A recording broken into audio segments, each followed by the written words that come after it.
Hello friends, मैं Anshula Gupta target for IQ से।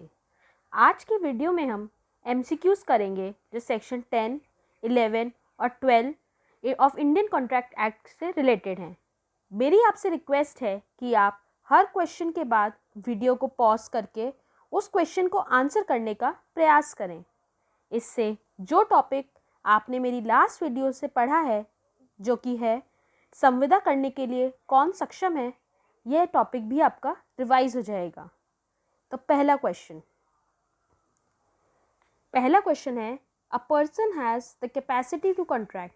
First option, if he is major and of sound mind. Second option, if he can fully understand the nature of his contract.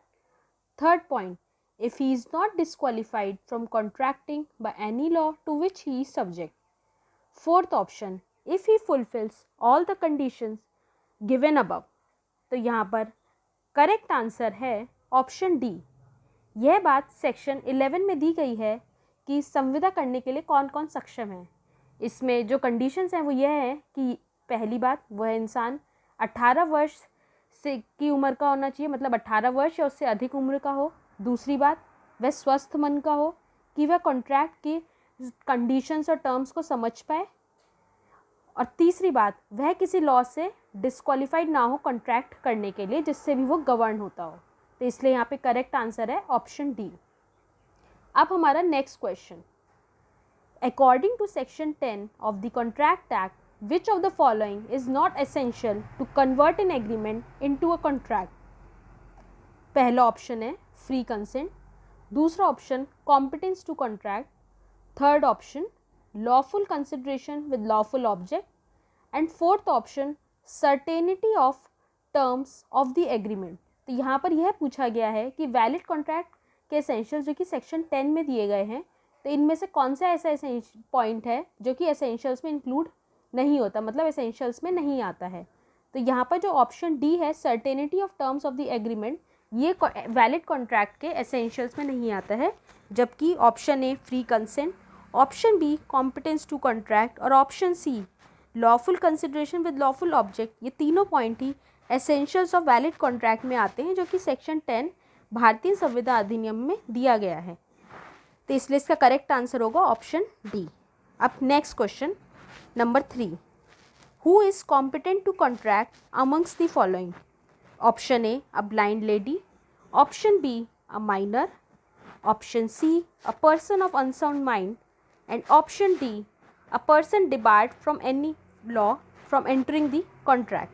तो यहाँ पर यह पूछा गया है कि संविदा करने के लिए कौन यहाँ पर सक्षम है, मतलब कौन कॉम्पिटेंट है। तो यहाँ पर जो ऑप्शन ए है, जो ब्लाइंड लेडी है, जो लेडी देख नहीं सकती, वह ही कॉन्ट्रैक्ट करने के लिए सक्षम है। बाकी सेकंड ऑप्शन माइनर नहीं है कॉम्पिटेंट करने के लिए कॉन्ट्रैक्ट। दूसरा option C person of unsound mind, जिस पर्सन का मन स्वस्थ नहीं है वह भी कॉन्ट्रैक्ट करने के लिए कॉम्पिटेंट नहीं है। एंड ऑप्शन डी, कोई पर्सन किसी लॉ से डिबार्ड है कॉन्ट्रैक्ट में एंटर करने के लिए, वह भी कॉन्ट्रैक्ट में एंटर होने के लिए सक्षम नहीं है। इसलिए यहाँ पे करेक्ट ऑप्शन है option A. Next question, minor's contract is option A void, option B voidable, option C void at the option of minor, and option D valid at the option of the minor। इस question का सही answer आप मुझे comment box में comment करके बताएं। अब हम नेक्स्ट क्वेश्चन की ओर बढ़ते हैं। The case related to minor's agreement is void ab initio। Option A Carlill versus Carbolic Smoke Ball Company case, option B Mohori Bibee versus Dharmodas Ghose, and option C Nash versus Inman, and option D none of the above. तो यहाँ पर जो correct option है वह है मोरी Bibee versus Dharmodas Ghosh. ये case is related to minor's agreement, जो कि जिसमें कि कोर्ट ने यह हेल्ड किया था कि minor's agreement is void ab initio, मतलब माइनर का एग्रीमेंट void होता है बिगनिंग से ही। इसमें धर्मोदास घोष जो थे वो माइनर थे, जिनकी की प्रॉपर्टी एक साहूकार के पास उन्होंने गिरवी रखवाई थी कुछ पैसों के लिए, और बाद में उन्होंने कोर्ट ने यह हेल्ड करा कि यह कॉन्ट्रैक्ट void होगा और उनको उनकी प्रॉपर्टी वापस कर दी जाएगी। अब आप मुझे कमेंट बॉक्स में कमेंट करके बताएं कि ये जो केस है Carlill versus Carbolic Smoke Ball Company case, यह किस topic of Indian contract act मतलब से रिलेटेड है। मतलब Carlill versus Carbolic Smoke Ball Company case भारतीय संविदा अधिनियम के किस टॉपिक का केस है। अब next question, if a child obtains property or goods by misrepresenting his age, he may be compelled to return the same. This is known as option A subrogation, option B restitution, option C contribution and option D redemption. तो इसका correct answer है option B restitution. इसका मतलब यह होता है कि अगर कोई चाइल्ड जिसकी की आयु 18 वर्ष से कम है, वह कोई प्रॉपर्टी या गुड, कोई सामान किसी का अपनी एज को गलत बताते हुए, मतलब अपने आप को मेजर बताते हुए ले लेता है, मतलब नॉर्मल कॉन्ट्रैक्ट में एंटर कर लेता है, तो बाद में उसको वो गुड या सामान वापस करने के लिए भी कोर्ट कंपेल कर सकती है और इसको रेस्टिट्यूशन कहा जाता है। अब next question, in case of Mohri Bibi versus Dharmodas Ghosh, who was defendant in the trial court? Option A Dharmodas Ghosh, option B Brahmadatt, option C Mohri Bibi and option D Kedarnath. यहाँ पर जो correct answer है वह है option B Brahmadatta. Brahmadatta उस time पे जब ये केस हुआ था तो वो साहूकार थे, बाद में उनकी डेथ हो गई और ये केस उनके एग्जीक्यूट, मतलब उनके जो फर्दर उनके बच्चे या जो भी उनकी फैमिली में रहे होंगे उन्होंने उस केस को कैरी फॉरवर्ड करा। इसलिए ट्रायल कोर्ट के टाइम पे ब्रह्मदत्त जो थे वो डिफेंडेंट थे, धर्मोदास घोष जो थे वो प्लेंटिफ थे। Dharmodas Ghosh was the minor and Brahmadatta was the moneylender. अब next question, question 8, a boy of 19 years old for whose property a guardian has been appointed enters into a contract for sale of his property with B. The contract is option A void, option B valid, option C invalid and option D voidable. यहाँ पर correct answer है कि कोई ये contract void होगा।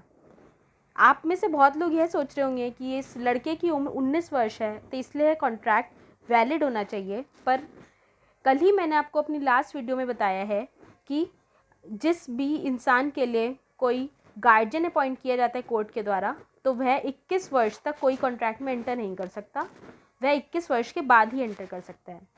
तो इसलिए ये बॉय 19 ईयर्स का होने के बाद भी, क्योंकि उसका गार्जियन अपॉइंटेड है, इसलिए वह कॉन्ट्रैक्ट ऑफ सेल में एंटर नहीं कर सकता है, इसीलिए उसके द्वारा किया गया कॉन्ट्रैक्ट वॉइड है। इसलिए यहाँ पर जो करेक्ट आंसर है वह है ऑप्शन ए।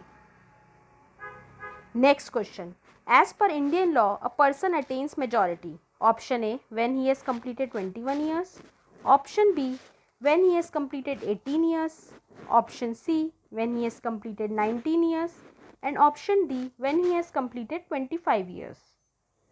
तो यह तो आप लोगों को पता ही होगा कि इसका करेक्ट आंसर ऑप्शन बी होगा कि as per Indian law a person attains majority when he has completed 18 years. This is as per Indian Majority act.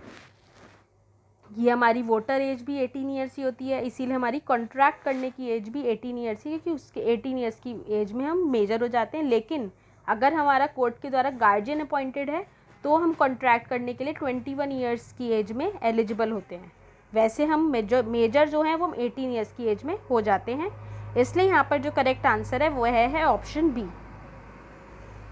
Next question, according to section 11 of the Contract Act, a person is incompetent to contract who is option A minor, option B person of unsound mind, option C person disqualified from contracting by any law, option D all of the above. तो यहाँ पर correct option है option D all of the above. Section 11 के हिसाब से कौन कौन लोग कॉन्ट्रैक्ट में एंटर करने के लिए, मतलब संविदा करने में कौन कौन सक्षम नहीं है, तो वह है minor, person of unsound mind और person disqualified from contracting by any law. Correct answer option D. अब next question, a patient in a lunatic asylum who is at intervals of sound mind. Option A may not contract. Option B, may contract. Option C, may contract during those intervals when he is of sound mind. Option D, may contract only after he becomes completely of sound mind. तो यहाँ पर ये पूछा गया question में कि कोई जो पेशेंट है जो कि पागल खाने में है वो क्या वो कॉन्ट्रैक्ट में एंटर कर सकता है. तो इसका सही आंसर होगा option C, may contract during those intervals when he is of sound mind. ऐसा इंसान जो कि पागल खाने में भर्ती हुआ है, जो कि वहाँ पे पेशेंट है, तो वह तभी कॉन्ट्रैक्ट में एंटर कर सकता है उसी समय के दौरान, उसी टाइम इंटरवल में, जबकि वो साउंड माइंड का मतलब उसका मन उस टाइम पीरियड में स्वस्थ हो, तभी वह कॉन्ट्रैक्ट में एंटर कर सकता है और ऐसा कॉन्ट्रैक्ट वैलिड कहलाएगा. अन्यथा अगर उसका माइंड अनसाउंड है, ऐसे इंटरवल में वो कॉन्ट्रैक्ट करता है, तो ऐसा कॉन्ट्रैक्ट वॉइड कहलाएगा. तो इसलिए यहाँ पर करेक्ट आंसर होगा a patient in a lunatic asylum who is at intervals of sound mind may contract during those intervals when he is of sound mind. I hope आज के इस वीडियो से आपके कॉन्सेप्ट्स और क्लियर हो गए होंगे. Please stay at home in order to stay safe, and don't forget to like, share and subscribe this video, and do post your reviews and doubts in the comment box. Thank you.